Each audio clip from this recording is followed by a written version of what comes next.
This is 1059 The Region, where parents talk and explore practical, proactive, and evidence-based solutions. This is Where Parents Talk with Leanne Castellino. Thanks for joining us on 1059 The Region. This is Where Parents Talk. I'm Leanne Castellino. On today's show, a dark topic that is increasingly being brought into the light. Our guest today is an associate professor at the University of Denver. She's a licensed clinical social worker and a psychotherapist. Dr. Stacy Friedenthal is also a suicidologist, an author, and a mother. She joins us today from Denver, Colorado. Thank you for being here. Thank you. Thank you for having me. Dr. Friedenthal, your interest in suicidology really stems from a series of experiences that you had as a teenager, encountering people you knew and people you didn't know who had taken their own lives. Why was that a catalyst for you to pursue this area of study and of specialty? It's interesting. I myself also had suicidal thoughts as an adolescent. And then in high school, there were 2 suicides in my high school, in my grade, within 5 days of each other. And the first person I didn't really know, but the second person I did know, and I was with him up until the night he died. And I don't mean I was with him every day, but, we hung out together and we were at a party that night. And I remember just being so blown away and wondering why he didn't tell us and why he didn't get help. And that's what I ended up doing my doctoral dissertation on, was adolescents getting professional help when they have suicidal thoughts. Along those lines, you've been studying this and been exposed to this topic for almost 30 years. Can you summarize how much this whole field of study has changed in the last decade, and specifically since the onset of social media?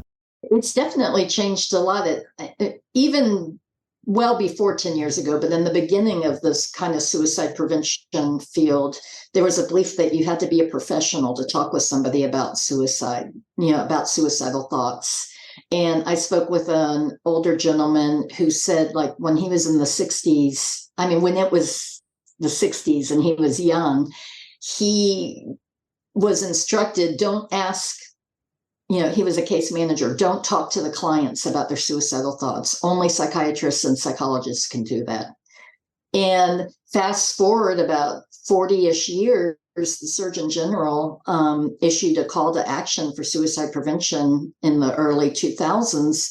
And the report listed people who can help prevent suicide. And they listed bartenders, they listed hairdressers, they listed neighbors.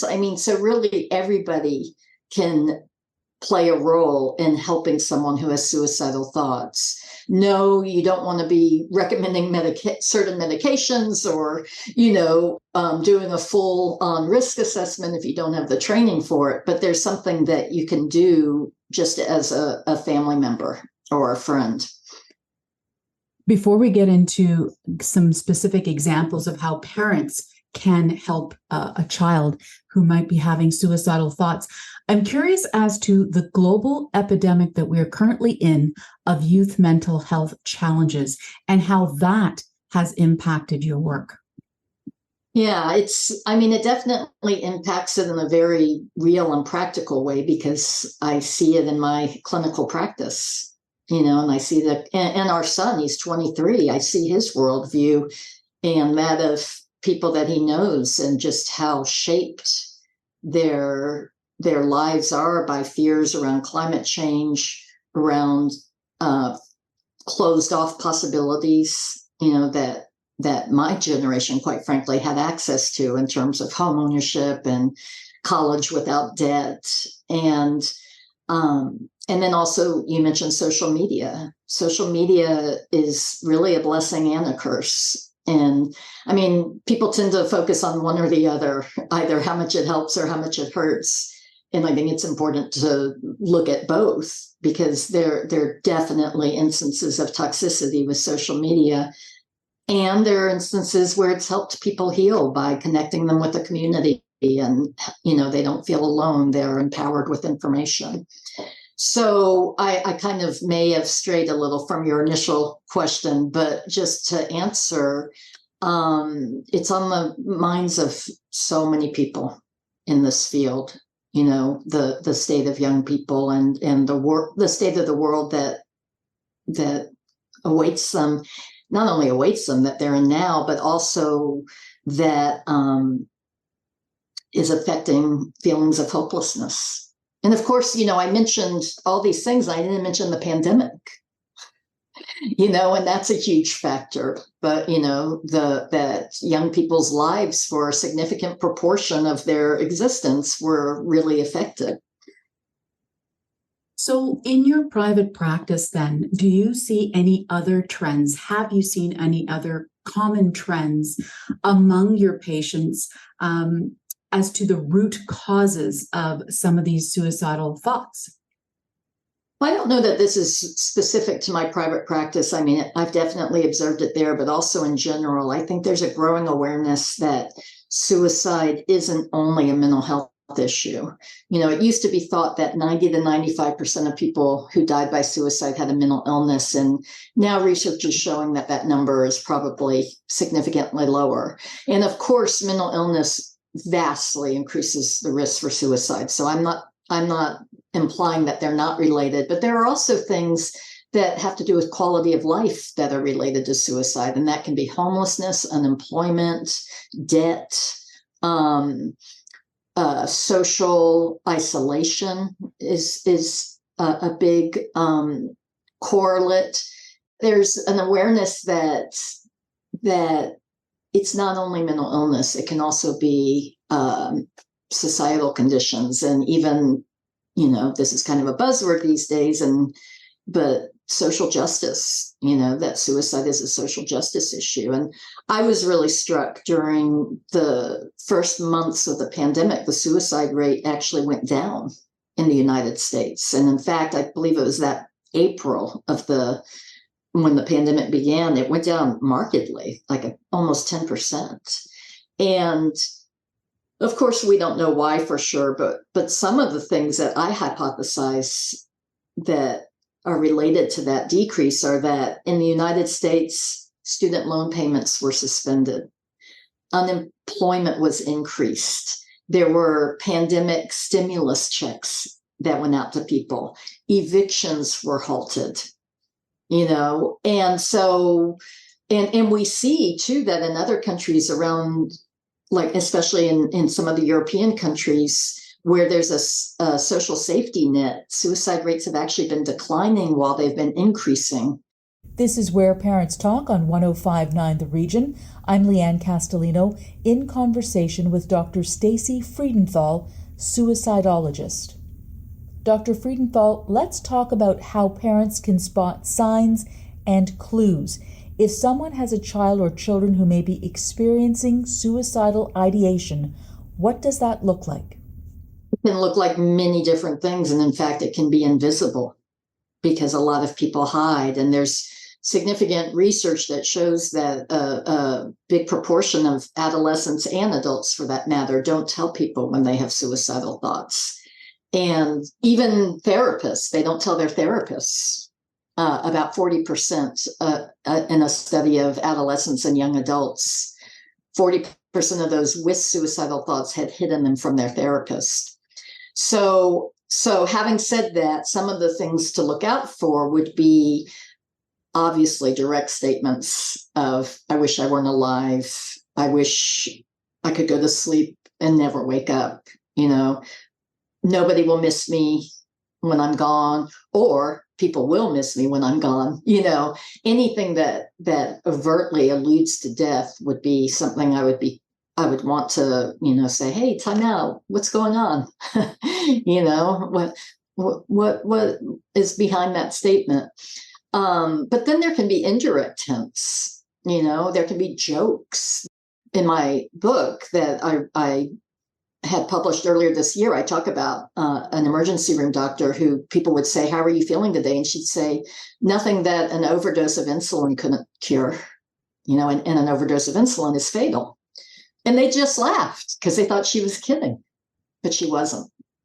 And so the other things I would look out for with adolescents and young adults is, are they isolating? Are they using drugs or alcohol more than usual? And I know that's hard to know much of the time. Are they, this is an age, adolescence and young adulthood is an age when many mental illnesses do emerge.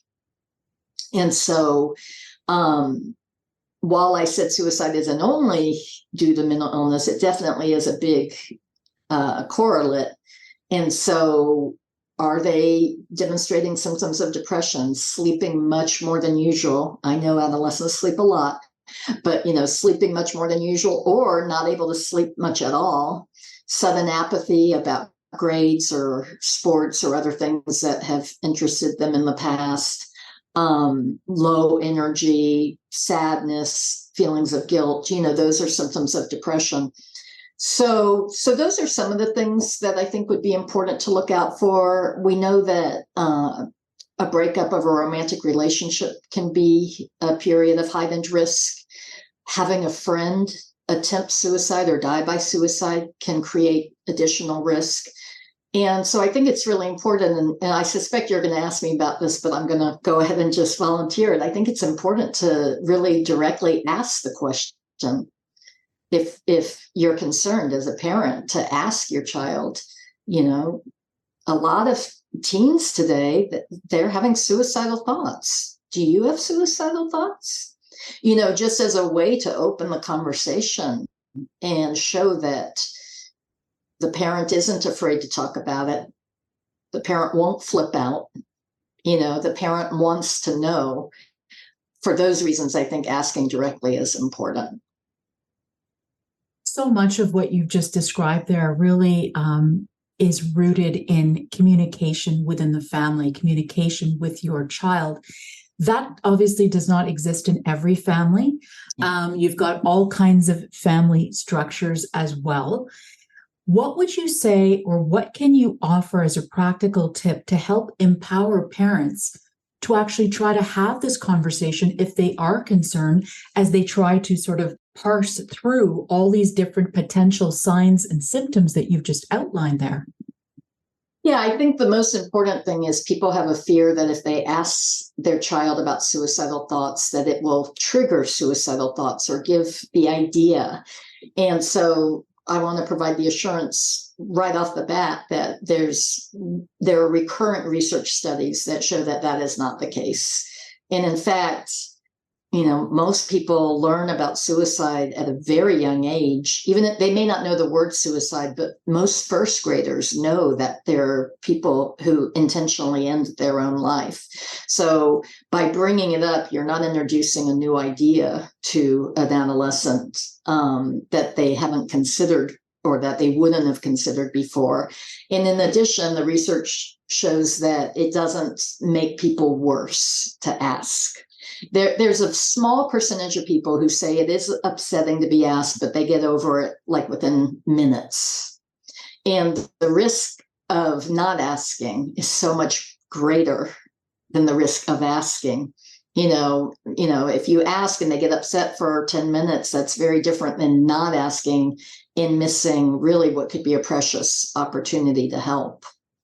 So that's the first thing I would want to say. And then the second thing I would want to say is that you don't have to be perfect and you don't have to ask the perfect way. I mean, that's one of the hesitations I had in my book, and I tried to make it clear, is that I was giving advice on how to ask, but it doesn't mean there's not a script, and it doesn't mean that, you should be so preoccupied with your words that you're not present. The important thing is to show genuine interest, concern, and curiosity, and to listen in a way that facilitates the person saying more. And that's where, on my website, speakingofsuicide.com, I have a post, and the title is something like 10 Reasons Adolescents Don't Tell Their Parents About Suicidal Thoughts. And these were things that just kept coming up in my own practice that I was hearing from other adolescents. And some of the reasons are that their parents get mad, or their parents guilt them and say, like, how could you think of hurting me like that? Or their parents try to instantly cheer them up and say things like, you couldn't possibly have real problems. You're too young. This is going to pass. And parents who make statements like that are very well-meaning, and they're usually afraid, and so their comments come from a place of love and fear. And I use the phrase brave listening. I hope that parents can feel that fear, but still be brave and ask the question, are you having thoughts of suicide, or do you think of killing yourself? Or if it's too scary to go straight to that, do you ever have thoughts that you wish you were dead? And then listening bravely and listening in a way that encourages their child to open up rather than to shut down. It is time for a short break. More of our conversation about suicidal ideation with Dr. Stacy Friedenthal when we come back. Want to learn more about the show? Email info@whereparentstalk.com. Stick around. Leanne Castellino and Where Parents Talk will be right back on 1059 The Region. Welcome back to Where Parents Talk. Listen live at 1059theregion.com. Here's Leanne Castellino. Welcome back. Our guest is Dr. Stacy Friedenthal, psychotherapist and suicidologist who's been studying suicide for almost 30 years. Dr. Friedenthal, the timing of having a conversation about suicide with a child is obviously critical. Is there a right time? You certainly don't want to wait too long. So what kind of advice can you share on that piece? Well, I would say, first off, there's probably never a perfect time. There's always going to be something like, oh, we're walking out the door, or we're in the car, or, it's right before they're going to bed. There's always going to be something where you think it could be a better time. But I think ideally, if somebody makes a joke about suicide or says something that indicates they're experiencing feelings of hopelessness about themselves or the future, ideally, you would ask right then and say, it sounds like you're really struggling with something. And again, this isn't a script. There's 1,000 things you could say, but just I'm throwing something out there that if your child said like, oh, why even bother? Nothing good is going to happen to me anyway. Gosh, that statement sounded really hopeless. What's going on? Can you tell me more about what you meant? And then I like the approach of normalizing. And by this, I don't mean that we normalize suicide, but we normalize talking about suicide and asking about suicide. And we can normalize it by saying, as I said earlier, that there are a lot of young people who do have suicidal thoughts. And they were conveying that they're not a freak if they're having suicidal thoughts, and which is probably not the best language for me to have used. But, that's how a lot of adolescents feel, is that there's something wrong with them. And then we're conveying that it's okay to talk about it. And even if you ask and your child is like, no, God, no, or say they don't want to talk about it, say they're like, Mom, boundaries, whatever they may say, it doesn't mean that they won't tell you later. It's important that you're conveying that you want to know, and that there won't be negative repercussions on your end if they are feeling that way. And the other thing I would say is, if they say no, no, I would never think that. Don't presume they're telling the truth, because a lot of people say no because they're scared, and they really do have suicidal thoughts, and they're saying no. And so then what you say next can be really important. Because if you were to say, oh, thank God, I don't know what I would do if you ever had suicidal thoughts, and they really are having suicidal thoughts, then they might think like, well, I'm not ever going to tell them that. So on the one hand, I'm saying there's not a perfect script, but there are things to watch out for and to be mindful of. And one is that your child may really have suicidal thoughts. So rather than saying, oh, good, I'm so glad you don't, it could be that you say, oh, that's so good for me to know, if you ever were having suicidal thoughts in the future, do you think you would tell me? And it's surprising how many people are honest and say, no, I wouldn't tell you. And then that's a great opportunity to find out why. And in my own experience as a therapist and just as a regular person in the world, what I've encountered is people are scared that you'll call 911, and that they'll be taken to a hospital right away. So then that could give you the chance to say, oh, if you were having suicidal thoughts and you told me, I wouldn't call 911 right away. I would want to have a conversation with you and find out what's happening, and I might never call 911. If you had, if you had a weapon in your hand, then yeah, I probably would, but if we're just having a conversation, that alone, suicidal thoughts alone aren't a reason for me to call the police. And then that could dispel fears. So calling 911 and being hospitalized tend to be people's fears. Should parents even be the ones to have this conversation with a child? And when would a parent not be the person to have a conversation about suicide with their own child?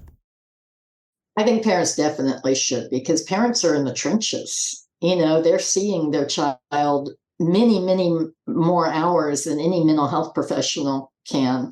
I'm not saying mental health professionals shouldn't ask too, but I'm saying that parents, they've got the opportunity to ask, the availability, the intimacy, the knowledge of their children more than anyone else will.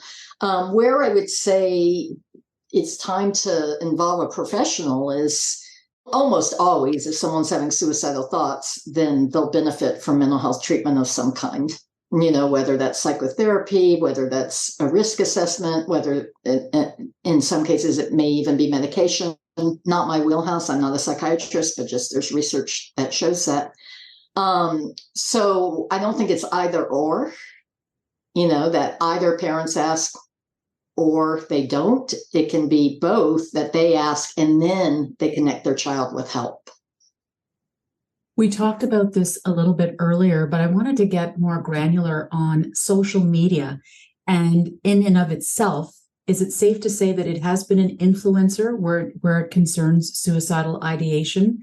And how can a parent combat or try to manage this whole piece where oftentimes they may have no idea that it's going on?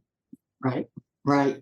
And there's so many aspects of social media that are frightening, both for kids and parents. There's bullying, there's the feelings of inadequacy people can have by comparing themselves to other people's idealized photos of themselves. And then there's outright abuse that can happen, where I don't know if you're having this in your area, but I've heard of several cases where somebody pretends to be a very attractive girl and reaches out to an adolescent boy and elicits from them sexually graphic photos or videos, and then blackmails them with it. Extortion? And yes, extortion, and they're not a pretty adolescent girl. They're a 45-year-old guy, and usually in a different country, and possibly in a different country. So there are a lot of ways that social media makes things harder for parents and teens alike. And it's controversial. Some researchers say, well, but we don't really know that it increases suicide risk. There is some evidence that it does. There definitely is evidence anecdotally that it does. I think the news has had many different stories of somebody who saw something on social media. They were being bullied or they were being pressured in some way, and they acted on suicidal thoughts as a result. But as I said before, there's also good things about social media. So your question was then, what can parents do?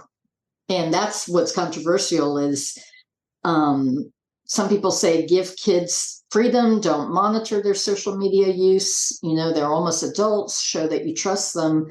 But I tend to come in on the more cautious side and say, not monitor them where you're tricking them and catching them, but be open. Like I'm going to put I want this app on your phone so that I can make sure that there's not somebody preying on you, and I'll be honest with you, I did that with our son, and I stopped a couple of things that could have been really, really terrible, like a 30-year-old person trying to arrange to meet him at a hotel when he was 14. So I come in more on the side of caution, and some parents, they say to me, or they don't really say it to me directly because they don't know me, but they'll say like, oh, I can't believe parents who do that. And in my mind, I'm thinking, you're really lucky if you haven't had to do that. A pain point in many families would be getting a young person who you've identified as potentially needing professional help to actually agree to go get it, with them, without them, whatever that looks like. How can you help support, as a parent, a child to go and get that professional help?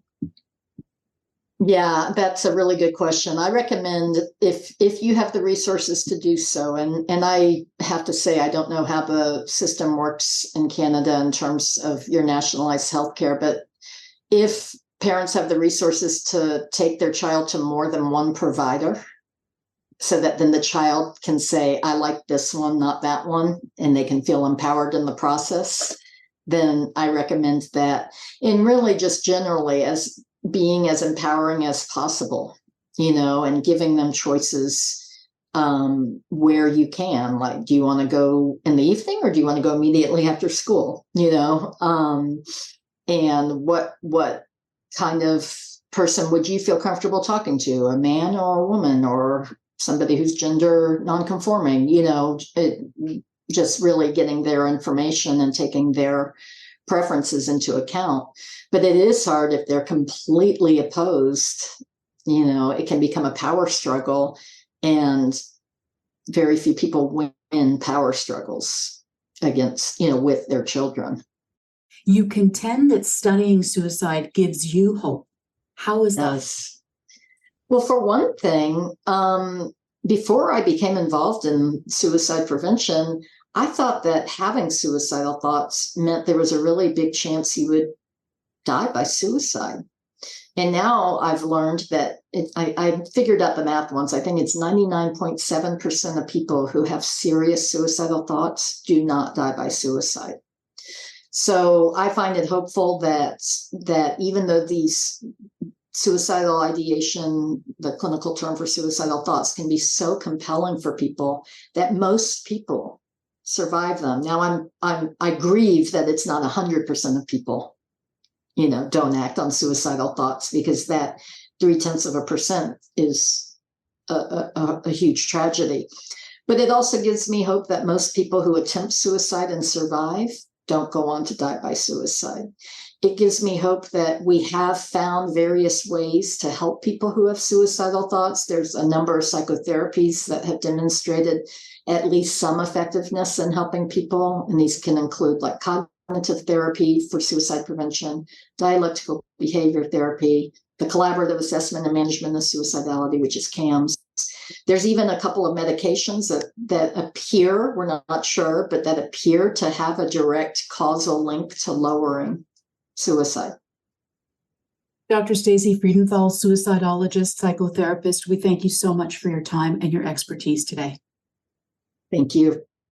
That's our time for now. Thanks so much for listening. I'm Leanne Castellino. Hope you'll join us next time. Sign up for Leanne's parenting newsletter and so much more at whereparentstalk.com. This is Where Parents Talk on 105.9 The Region.